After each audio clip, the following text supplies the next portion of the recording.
Hello, everybody. I am John Allen, the editor of Crux, and your host here on Last Week in the Church. This is the show where we separate the journalistic wheat from the chaff. We sort through the harvest of headlines from the past week and glean those few nuggets that are genuinely worthy of our attention. Here's what we've got on the menu for this week. We begin with All About Africa. Pope Francis today embarks on a 6-day apostolic voyage to the Democratic Republic of Congo and to South Sudan. We'll explain why all of this matters. Second, making headlines again, Pope Francis gives another exclusive interview, in this case to the Associated Press, making headlines in the secular world with his comments about the criminalization of homosexuality, and intra-Catholic terms about the Synodal Way in Germany. We'll unpack both of those points. Third, on to Orlandi. After the Vatican, the Italian Parliament has now announced plans to open its own investigation of the disappearance of the Vatican Girl. We'll bring you the latest on that front. Fourth, more trouble with the trial. The Vatican's trial of the century lumbers along, announcing a new slate of witnesses desired by the defense. We'll explain why one of them could be the key to the whole shooting match. And finally, a delicious dynamic in the Diocese of Allentown, Pennsylvania, my favorite, by far, Catholic fundraising exercise in the world. I'll break down the latest and greatest. That's what we've got this week, so please stick around. Okay, everybody, happy Tuesday to you. Happy Tuesday, January 31st, in the year of our Lord 2023. Today, by the time you see this, Pope Francis will already have departed for Kinshasa, that is the capital city in the Democratic Republic of Congo, where he will begin a 6-day stop in the DRC and then in South Sudan. In South Sudan, he will be joined by two ecumenical partners, Archbishop Justin Welby of Canterbury, leader of the Worldwide Anglican Communion, and the moderator of the Church of Scotland. Now, if you want the details of what the Pope is going to be doing and why his trip to these two countries, both of which have been plagued by violence and internal conflict for years, in the case of Congo, really for decades, I suggest you consult the Crux site. That is cruxnow.com, cruxnow.com, where you will find typically erudite, brilliant, comprehensive, and movingly written setup pieces by Crux's very own Elise Ann Allen, who is actually on the papal plane today covering Francis's voyage, and she will have it covered like saran wrap, ladies and gentlemen, I swear to you. Here today, rather than descending into the details, I just want to give you a sort of big picture sense of why this trip matters. This is Pope Francis's 5th trip to Africa and his 3rd to sub-Saharan Africa. Now, let me try to put this in context by giving you some numbers, okay? As of today, January 31st, 2023, the 5 largest Catholic countries in the world, in terms of total Catholic population, are Brazil, Mexico, the Philippines, the United States, and Italy. However, we know that in those countries, as everywhere, a good share of the Catholic population is actually fairly nominal. That is, these are people who might check the Catholic box on a census form, but maybe don't believe, definitely don't go to church, have very little actual contact with the faith. So a better measure, really, of who's actually taking part in the life of the church is probably mass attendance, right? Who actually shows up on Sunday? Well, we actually have new data on that front. The World Values Survey, which is a regular barometer of values around the world in about 100 countries around the world, that has been taken since 1981. It's based in Stockholm, just released its most recent data set, and we have percentages for mass attendance in Catholic populations in various countries around the world. So if we take that data and we apply it to overall Catholic population, here's the top 5 list in terms of Catholics who actually show up for Mass on Sunday. First place, the Philippines, 47 million Catholics. Second place, Mexico, 45.6. Third place, Democratic Republic of the Congo, 37.5. Fourth place is Nigeria, 30.5. Fifth place is Uganda at 28.2 million. In other words, 3 of the top 5 countries in terms of people who actually show up for Mass on Sunday are in sub-Saharan Africa. This is because the Mass attendance rate in sub-Saharan Africa is just phenomenally higher than any place in the rest of the world. Leading the pack in terms of the weekly Mass attendance rate is Nigeria, where 94% of people, of Catholics, report that they go to Mass at least once a week. I want to repeat that, 94%. You know what it is in Poland? Ultra-Catholic Poland, 52%. In Italy, ultra-Catholic Italy, 34%. In the United States, before COVID, it was about 25 to 27%. Post-COVID today, about 19 or so percent of American Catholics say they physically go to Mass once a week. Another 5% or so say they watch Mass at least once a week on TV or on the internet or something like that. Point is, Africans are overwhelmingly more likely to show up on Sunday than any place else on earth. Let me just for another frame of reference. Congo and Nigeria, the 2 most populous nations in Africa. Those 2 countries alone, more Catholics go to Mass on Sunday than in all of Europe and North America combined. Put another way, the 2 largest Catholic countries in the world right now in terms of population are Brazil and Mexico. More Catholics go to church on Sunday in Congo and Nigeria than in Brazil and Mexico. More Catholics go to church on Sunday in Africa than in all of Latin America. You know, for years, we have been accustomed to saying that Africa is the future of Catholicism. Well, if you look at the numbers, Africa isn't the future. Africa is the present, and it's been the present for quite a while. We all know that in terms of setting the tone in the church, right, generating vocations to the priesthood and religious life, generating lay missionaries, lay volunteers, basically in terms of doing the things you need to do to keep a church running, those people who actually show up every Sunday punch well above the weight. They're the ones who really determine what the faith feels like, what it tastes like, what it looks like, and so on. And by that standard, Africa is the place where that is happening today. In other words, if you want to understand Catholicism in our time, right now, not in some hypothetical future, but right now, if you want to understand the warp and woof of the Catholic Church, you have to have your eyes on Africa. And that is the genius of this week, ladies and gentlemen. It provides us with a papal spotlight on the church in Africa. So pay close attention. This isn't an African story this week, folks. This is a Catholic story. And if you're Catholic, this is about you. All right, second, making headlines again. Pope Francis has given yet another interview. You know, for a pope who, when he was the Cardinal Archbishop of Buenos Aires for almost 2 decades, gave a grand total of 5 media interviews that we know of. I mean, he gives that many now in a week sometimes as Pope. His latest was to our colleague Nicole Winfield of the Associated Press, and it was a typically brilliant piece of work by Nicole, who is a terrific reporter, well worth reading in its entirety. Lots of interesting nuggets in it. I'm going to concentrate here just on 2. The one that made the biggest headlines in the secular world, and then the ones that sort of raised the most eyebrows and set the most tongues wagging inside the Catholic world. Let's begin with the secular nugget. So, one of the questions that Nicole asked the Pope was about the criminalization of homosexuality. And basically the Pope came out strongly against it.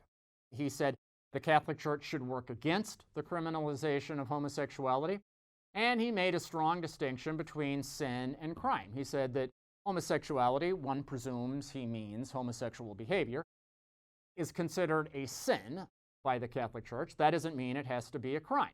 So lots of things are considered sins by the Catholic Church that aren't necessarily crimes under the civil law of various nations. And at a time when in some parts of the world, some parts of Africa, some parts of Eastern and Central Europe, and so on, there is actually a strong press to recriminalize homosexuality.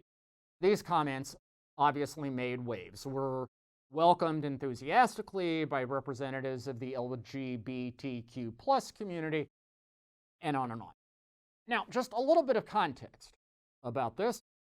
Whatever you think about what the Pope had to say in this AP interview, it should be noted this is not new.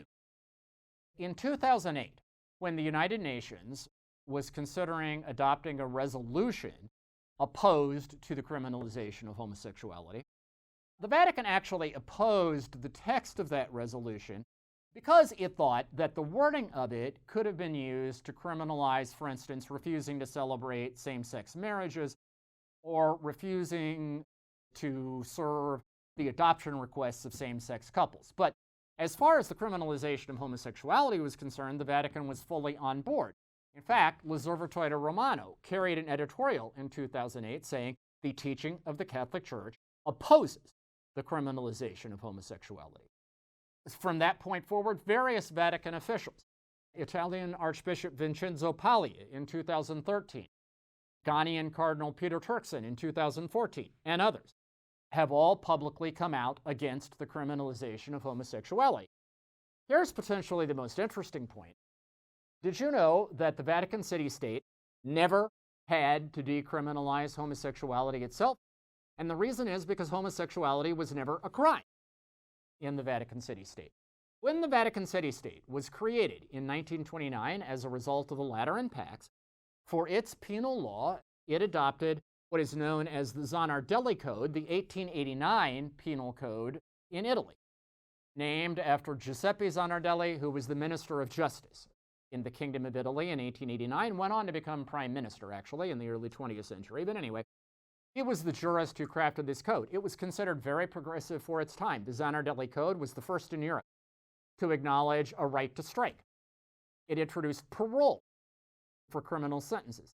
It recognized mental illness as a legitimate exemption from criminal prosecution, and on and on.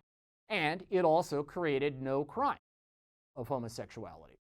And so the Vatican has never had a crime of homosexuality on its books, therefore there was never anything to decriminalize. My point is that this is one of those cases where the Pope said something that did not at all change church teaching or practice, but it put an exclamation point on it. It may have been the first time that lots of people became familiar with what has actually been the position of the Vatican and the Catholic Church for a long time.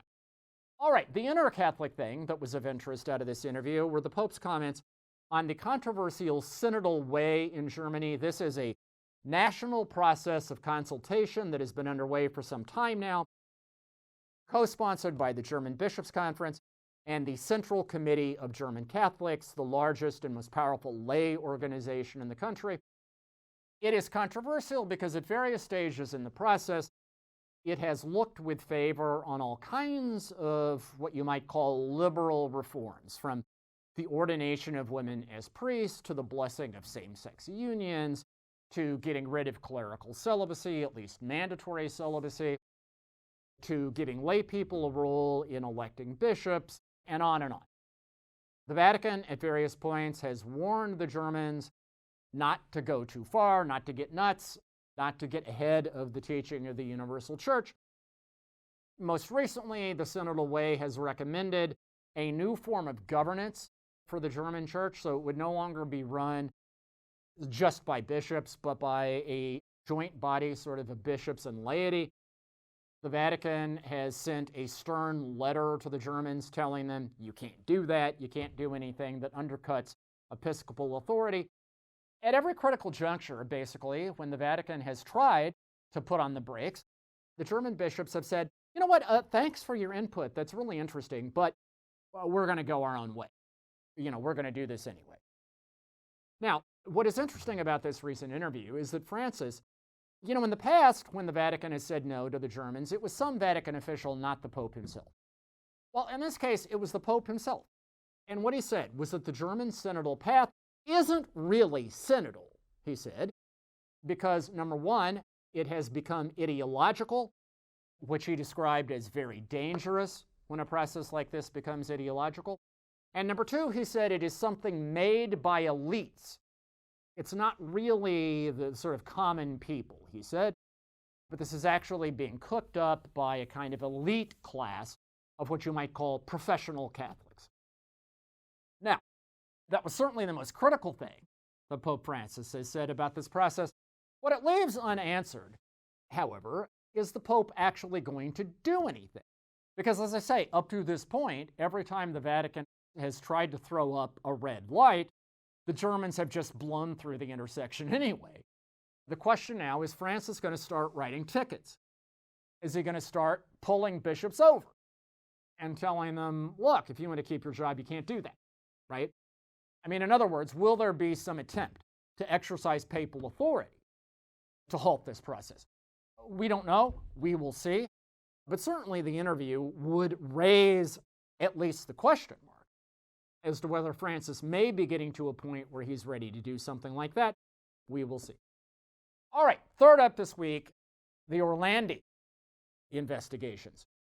This is, of course, Emanuela Orlandi is, of course, the 15-year-old daughter of a father who worked as a kind of minor official in the prefecture of the papal household in the 1970s and 80s. The family had an apartment on Vatican grounds right near the Swiss Guard barracks, actually. And she grew up in the Vatican. In June 1983, she went missing. And ever since, what has happened to her has been the subject of, 1,001 different conspiracy theories, from whether she was abducted by the KGB to try to pressure John Paul to dial down his anti-communist rhetoric in the 1980s, or whether it was the Roman mob, or whether it was some secret sex ring in the Vatican, or whatever. There have been, as I say, a kind of endless profusion of theories about what happened. Recently, the fate of Emanuela Orlandi was the subject of a 4-part Netflix series called Vatican Girl, which once again brought the case back to the forefront. The Vatican, or at least the Vatican's promoter of justice, Alessandro Diti, recently announced that the Vatican would open an investigation.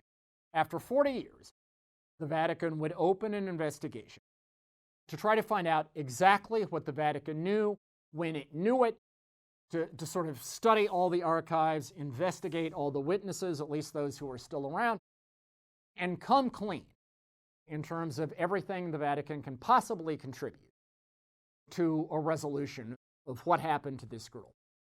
2 other developments this week, I think both of which remind us of why the Orlandi case remains such an idée fixe, such an obsession here in Italy. One, there was an Italian rapper, very popular rapper by the name of Fedez, who got himself into some hot water this week. Now, I need to note that Fedez, from the beginning, has been a kind of controversial figure here in Italy. He's kind of an equal opportunity bigot. Over the years, he has insulted gays, right-wing politicians, the Carabinieri, the Catholic Church, soccer teams, and pretty much everybody else you can think of. And this has never gotten anybody terribly upset because he kind of goes after everybody. You can't get on him for having a beef with any one particular group, right? And normally when he says something outrageous, it just kind of rolls off people's shoulders. This week, however, Italian public opinion came down on him like a ton of bricks because he was taking part in a podcast in which the Orlandi case came up. A journalist who was on it, Gianluigi Nuzzi, started talking about all the unresolved question marks and mysteries surrounding Orlandi's disappearance. At one point, Fedez said, well, can I just say one thing? They never found her. And then started cackling wildly, a kind of fit of manufactured hysterical laughter, which I think was supposed to sort of be a send-up of the Italian press and the way the Italian press is always claiming to have some new bombshell revelation that never quite lives up to the hype. However, the takeaway in public opinion was you've got a family, the Orlandi family, that for 40 years has been in agony trying to know what happened to this girl, and he's out there laughing at their suffering. It did not go well for Fedez, and he was very quickly forced to call Emanuela Orlandi's brother, Pietro, who has dedicated his life to the search for truth about his sister, and apologize.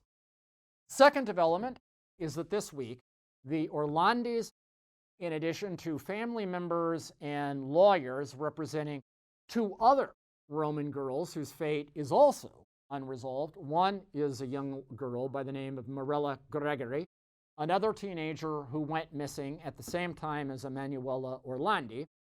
The other is a 21-year-old Roman girl by the name of Simonetta Cesaroli, who was murdered. She was stabbed to death in 1990, and her murder has never been solved. By the way, she was stabbed to death in the place where she worked, an office, which is about a 3-minute walk from my wife and I's house in Rome. It's right near the Piazza Mazzini. Now, there have been suggestions over the years that the Orlandi and the Gregory cases might be linked. There's been no suggestion that I'm aware of that the Cesaroni case is linked, except in the sense that it's another young Roman girl whose fate has never been explained, right? In any event, the family and lawyer for all three of those young Italian women met this week with the leadership of both of the houses of the Italian Parliament, that is the Chamber of Deputies and the Italian Senate. The leaders have agreed to open a parliamentary inquest that will run parallel to the Vatican investigation, so that the idea is that simultaneously both the Vatican and the Italian government will be doing their utmost to try to turn over every stone to find out what they knew when they knew it, and to try to produce everything that can be said about the fate, not just of Orlandi, but also these other two young women. As ever, we will see what comes out of this, but I think the takeaway is this. If you want to know why Emanuela Orlandi is number one on the list of the Jolly, that is, the unresolved mysteries, what Italians think about the most, talk about the most, care about the most, it's not the geopolitics, it's not the celebrity factor, it's not the element of sex that may or may not run through it. At the end of the day, it's the family. The Orlandi family has never let this country forget. And in a culture here in Italy in which family isn't just everything, it's the only thing, the specter of a family that has been struck by unimaginable pain and grief, that's the engine that drives the train. The lesson for the Vatican is this story ain't going away until you can convince the Italian public that you've told it everything you know. All right, fourth up this week, the Vatican trial. This, of course, is the trial of the century in which 10 different defendants, including for the first time a cardinal, Italian Cardinal Angelo Becciu, have been charged with various forms of financial crime related to a spectacularly failed $400 million real estate deal in London that the Vatican got involved with. This week, the court, in its 45th hearing, since this trial began a couple of years ago, the court ruled on which witnesses are going to be called that the defense had requested. They ruled that the Pope himself is not going to be called to testify. The Cardinal Secretary of State, Italian Cardinal Pietro Parolin, may or may not be called. They reserved judgment on that. They did allow that the sostituto, the substitute, the number 2 official in the Secretary of State, basically the Pope's chief of staff, Venezuelan Archbishop Edgar Peña Parra, he will be called as a witness. Now, before we get to the significance of Peña Parra, let me say that from a soap opera point of view, the big disappointment, I suppose, out of this ruling is that Francesca Immacolata Cialqui will actually not be appearing again before the trial. She gave some testimony a couple of weeks ago. She was supposed to appear again on February 16th, but the court ruled that that's not necessary because she and the other woman who testified, Genevieve Chieffri, essentially canceled each other out. Basically, these are two women who have been advising the star witness for the prosecution, an Italian Monsignor by the name of Alberto Perlasca. When they testified in January, they gave wildly contradictory versions of what they said to Perlasca, the advice they gave him, so forth and so on. They both kind of made a spectacle out of things. And the presiding judge of the Vatican Tribunal, Giuseppe Pignatoni, although he didn't quite use this word, basically invoked the classic Italian term, basta, enough. Okay, that's enough. We're not going to hear from either of these people anymore. By the way, a footnote about Genevieve Chieffri. She has presented herself, and Perlasca at the trial presented her as a former agent of the Italian intelligence service, basically the Italian version of the CIA. This week, the Italian intelligence service put out a statement saying, she never worked for us. This is just completely not true. They said at one point she was giving us information. She was, in effect, a volunteer informant, but she was never on our payroll. She was never an official of the intelligence service. So turns out that Genevieve Chieffri was sort of channeling her inner George Santos and inflating her resume. Big surprise. All right, those two pieces are off the board. Peña, however, is going to be called to testify, and here's what makes this interesting. 2 years ago, in 2021, right before the trial started, Peña wrote a memo for investigators about the dynamics that led up to the London deal. Now, that memo was leaked to the Italian press, published by the Italian newspaper La Repubblica. The Vatican has never confirmed it, but it's also never denied it. Most observers take it at face value. And in that memo, Peña reportedly described a mechanism inside the Secretariat of State in which lower-level officials, both clergy and lay, basically had a system for forcing the superiors, that is, the substitute and the Cardinal Secretary of State, forcing their hand, presenting them with fait accompli, telling them, look, you have to sign this right now, and if you don't, we're going to lose a ton of money. Or this has all been taken care of. Your signature is just a formality. Please do it, and so forth and so on. In other words, Peña said that the whole system was designed to prevent superiors from asking critical questions. Specifically on the London deal, he blamed Perlasca. He said every time he asked Perlasca for information, he got misleading or incomplete answers, and he said at one point, Perlasca provided him with 2 documents that Perlasca had already signed without asking for either the permission of Peña or Parolin, which, if true, would actually be a crime. Now, all of that would seem to undercut the credibility of Perlasca, which would be a big blow for the prosecution, since most of their indictment rests on the strength of his testimony. If Peña repeats all of that in open court, well, I wouldn't call it the beginning of the end of the prosecution case, but it would certainly be a significant blow. We will see.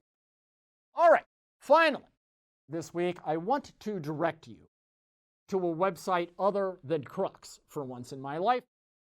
If you go on Google and type in cooks with collars, again, that is cooks with collars, and Allentown, Pennsylvania, it will take you to the website of what I think is the most creative, the most brilliant, and the most delicious annual fundraising exercise anywhere in the Catholic world. And that is the Cooks with Collars competition in the Diocese of Allentown, where priests are invited to submit videos in which they cook their favorite dishes. These are put on the website, and then people vote for their favorites.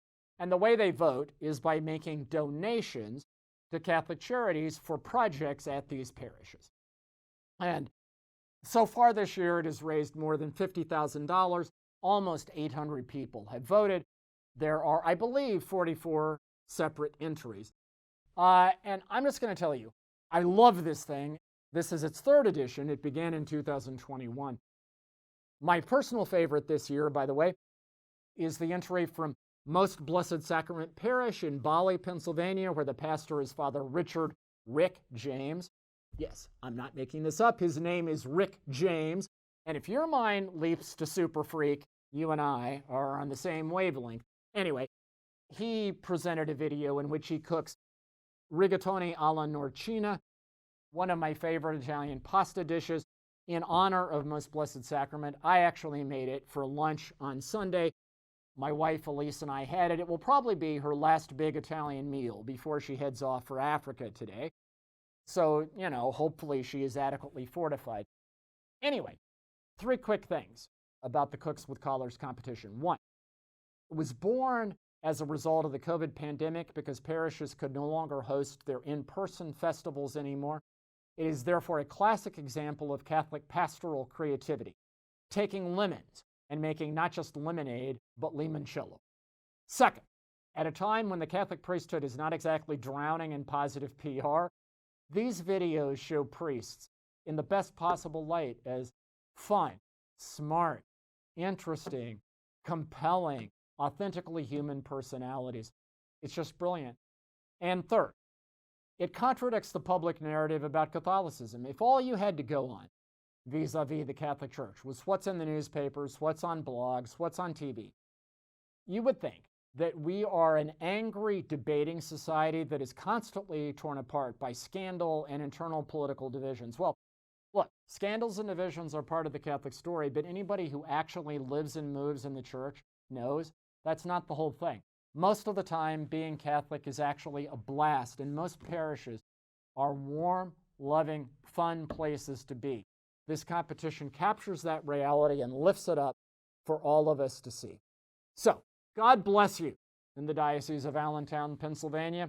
And one of these years, you're going to find the courage of your convictions, and you are going to allow me to enter as a special celebrity guest cook. I will produce my signature pasta alla amatriciana, and then, folks, we will see what's what. All right, that is our show for this week. You can find full coverage of all of these stories on the Crux site. Again, that is cruxnow.com, cruxnow.com. Watch us this week for Elisa's special coverage of the Pope's trip to the Democratic Republic of Congo and South Sudan.